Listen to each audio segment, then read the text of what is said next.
Do you ever find yourself wondering what the difference between an inherent risk assessment is and a residual risk assessment? Maybe you've seen these terms in guidance that's recently been issued and have no idea what they mean.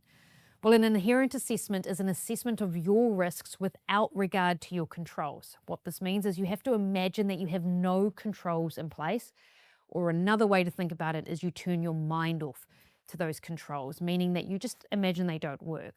Now, the biggest mistake that people make with a risk assessment when thinking about an inherent assessment is they put their controls in place. They say that is not relevant or we are not exposed to that risk or that vulnerability.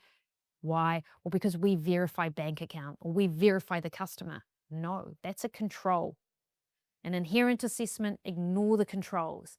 Once you understand that, you then implement controls to manage and mitigate those risks. And that's where your residual risk assessment comes into place. A residual risk assessment is where you say, these are my risks, these are the controls I have in place to manage and mitigate those risks, these are the effectiveness of those controls, and my residual risk is my leftover risk. That's the difference between inherent and residual. One, no controls, the other with controls.